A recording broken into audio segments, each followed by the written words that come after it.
សុភមង្គលតែនៅត្រង់ណាបើក្នុងគ្រួសារឆ្លុះគ្នាឥតឈប់បងដើរលេងក្រៅដើរលេងដែរញប់តែបងមានអាណិតចិត្តប្រពន្ធខ្លះទេសួរនាំតែទួយបងធុញបងខឹងបងថានោះប្រតែប៉ុណ្ណឹងហើយសំខាន់មានលុយចូលផ្ទះ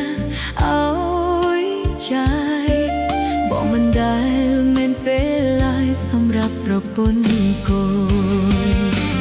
អូនទទួលស្គាល់ថាលុយអាចជួយឲ្យគ្រួសារយើងមានតែកុំព្រោះតែលុយបងហ៊ានបងពៀនចិត្តភរិយារាល់ថ្ងៃ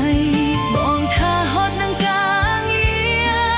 ទៅពងងារចង់លំហាយហាត់ដីចូលអូនថែកូនប្រុសស្រីថែផ្ទះរាល់ថ្ងៃមិនហត់ទេបើលោកដីនៅតែបែបហ្នឹងអូននឹងដាក់ពីបដឹងសុំលេងមិនមែនគុំរៀងគុំហែងតែវាស្ដែងពីអារម្មណ៍ពិតសុភមង្គលគ្រួសារមិនមែនត្រូវការតែលុយមួយមុខគឺត្រូវការចេះយល់ចិត្តស្រឡាញ់អាណិតមើលថែទាំគ្នា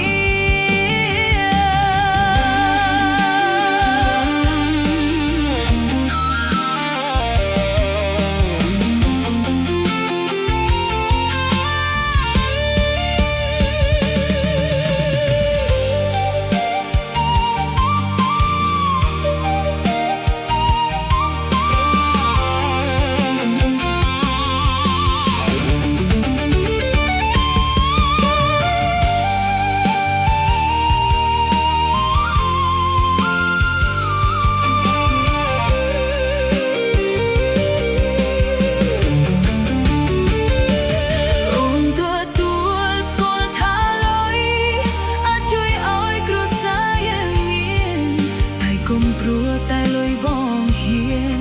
បងពៀនចិត្តភរិយារាល់ថ្ងៃបងថាហត់នឹងការងារតែពងងារចង់លំហាយហាតីចុះអូនថែកូនប្រុសស្រីថែផ្ទះរាល់ថ្ងៃមិនហត់ទេឬបើលោកដីនៅតែបែបហ្នឹងអូននឹងដាក់ពីបដឹងសុំលេងមិនមែនគុំរៀងគុំហែង